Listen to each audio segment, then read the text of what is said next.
ఇది తెలంగాణ ప్రభుత్వం విడుదల చేసిన ప్రజాపాలన దరఖాస్తు అప్లికేషన్ ఫారం.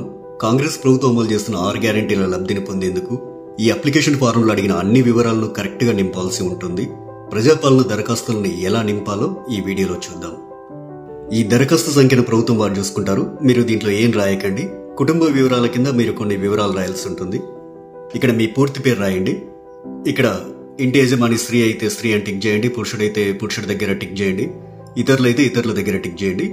మీరు ఏ సామాజిక వర్గానికి చెందినవారో ఇక్కడ టిక్ చేయండి. ఎస్సీ అయితే ఎస్సీ దగ్గర, ఎస్టీ అయితే ఎస్టీ దగ్గర, బీసీ అయితే బీసీ దగ్గర, మైనార్టీ అయితే మైనార్టీ దగ్గర టిక్ చేయండి. ఎస్సీ ఎస్టీ బీసీ మైనార్టీ కాని వారు ఇతరుల దగ్గర టిక్ చేయండి. ఇక్కడ వారి పుట్టిన తేదీ, పుట్టిన నెల, సంవత్సరం వరుసగా ఇవ్వండి. 12 అంకెల ఆధార్ కార్డ్ నెంబర్ ఇందులో ఫిల్ చేయండి. ఇక్కడ రేషన్ కార్డ్ నెంబర్ రాయండి. ఇక్కడ మీ మొబైల్ నెంబర్ రాయండి. వృత్తి దగ్గర మీరు చేసే వృత్తిని రాయండి. ఇక్కడ మీ కుటుంబ సభ్యుల పేర్లు, వారి వివరాలు తెలపాలి. ఇక్కడ పేరు, అతను గాని ఆమె గాని మీకేమవుతారో, తల్లి అయితే తల్లి అని, భార్య అయితే భార్య అని, కొడుకు అయితే కొడుకు అని, కూతురు అయితే కూతురు అని నింపండి. వారు స్త్రీ అయితే స్త్రీ అని, మగవారైతే పురుషుడని. ఇక్కడ వారి పుట్టిన తేదీ, పుట్టిన నెల, సంవత్సరం వరుసగా ఇవ్వండి. ఇక్కడ వారి ఆధార్ కార్డ్ నెంబర్ రాయండి. ఇలా మీ ఇంట్లో ఎంతమంది ఉంటే అంతమంది పేర్లు రాయండి. ఇక్కడ ఇక 2వ పేజీలో ఏం రాయాలో చూద్దాం. 10వ నెంబర్ దగ్గర మీ చిరునామా రాయండి. ఆధార్ కార్డులో ఉన్నట్లు మీ ఇంటి నెంబర్ ఇక్కడ రాయండి. మీ గ్రామం లేదా మున్సిపాలిటీ ఇక్కడ రాయండి. ఇక్కడ మీ వార్డ్ నెంబర్ రాయండి. ఇక్కడ మీ మండలం పేరు, తర్వాత మీ జిల్లా పేరు ఇక్కడ రాయండి. ఇప్పుడు అభయస్థం గ్యారెంటీల సెక్షన్ కొద్దాం. గ్యారెంటీల పథకాలు లబ్ధి పొందేందుకు మీరు ఏం చేయాలి, మీరు ఏ వివరాలు ఇక్కడ రాయాల్సి ఉంటుందనేది చూద్దాం. ఇక్కడ కావలసిన పథకాల లబ్ధి కొరకు మీరు టిక్ మార్క్ చేయాల్సి ఉంటుంది. మహాలక్ష్మి పథకంలో భాగంగా ఇక్కడ 2 పథకాలు ఉన్నాయి. మొదటిది ప్రతి నెల 2500 ఆర్థిక సాయం పొందేందుకు ఇక టిక్ మార్క్ పెట్టండి. ఇక రెండోది 500 రూపాయలకు గ్యాస్ సిలిండర్ పొందేందుకు ఇక టిక్ మార్క్ పెట్టండి. 500 రూపాయలకు గ్యాస్ సిలిండర్ కు సంబంధించి మీరు కొన్ని వివరాలు నింపాల్సి ఉంటుంది. మొదట ఇక్కడ మీ గ్యాస్ కనెక్షన్ నెంబర్ రాయండి. ఇక్కడేమో మీకు గ్యాస్ సరఫరా చేస్తున్న కంపెనీ పేరు రాయండి. మీరు సంవత్సరానికి ఎన్ని గ్యాస్ సిలిండర్లు వాడతారో ఆ సంఖ్యని ఇక్కడ రాయండి. రైతు భరోసా పథకం కింద లబ్ధి పొందేందుకు ఇక్కడ కొన్ని వివరాలు ఇవ్వాలి. రైతులు ప్రతి ఏటా ఎకరానికి 15,000 రూపాయలు పొందేందుకు ఇక్కడ వివరాలు ఇవ్వాల్సి ఉంటుంది. మీరు రైతు అయితే ఇక్కడ టిక్ మార్క్ పెట్టండి. ఒకవేళ మీరు కౌలు రైతు అయితే ఇక్కడ టిక్ మార్క్ పెట్టండి. ఇక్కడ మీ పట్టాదారు పుస్తక నెంబర్లు రాయండి. మీరు సాగు చేస్తున్న భూమి వివరాలు అంటే సర్వే నెంబరు, విస్తీర్ణం అలాంటి వివరాలన్నీ ఇక్కడ రాయండి.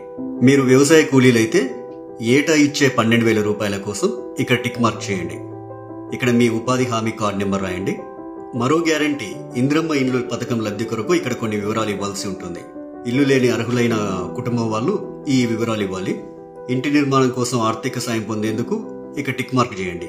ఇక అమరవీరులు మరియు ఉద్యమకారులు 250 చదరపు గజాల ఇంటి స్థలం పొందేందుకు ఇక్కడ కొన్ని వివరాలు ఇవ్వాల్సి ఉంటుంది.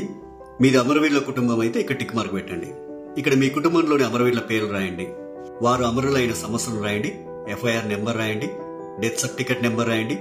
ఒకవేళ ఉద్యమకారులు అయితే మీరు తెలంగాణ ఉద్యమంలో పాల్గొన్నట్లయితే అవును అని ఉంది కదా, ఈ బాక్స్ దగ్గర టిక్ మార్క్ పెట్టండి.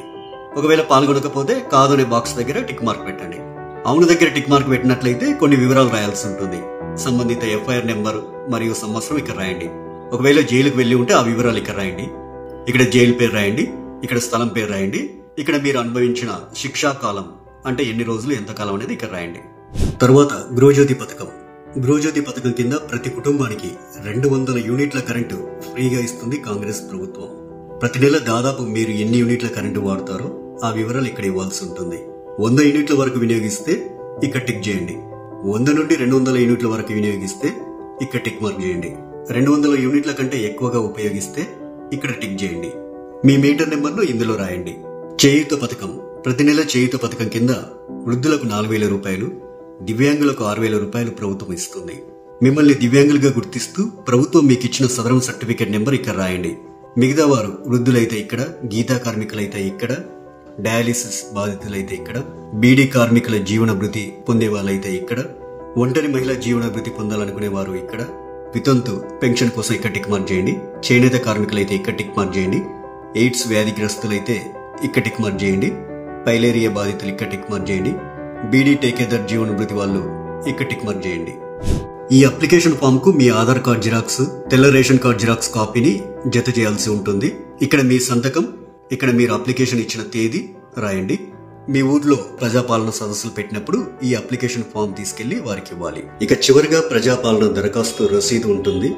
ఇందులో మీ నుంచి దరఖాస్తు తీసుకునే అధికారి కొన్ని వివరాలు రాసిస్తారు. ఈ రసీదులో అధికారి దరఖాస్తు సంఖ్య రాస్తారు. అభయస్థం గ్యారెంటీలకు సంబంధించి టిక్ మార్క్ చేస్తారు. తదితర వివరాలన్నీ కూడా రాస్తారు. చివరగా అధికారి తన సంతకం చేసి మీకు రసీదునిస్తారు.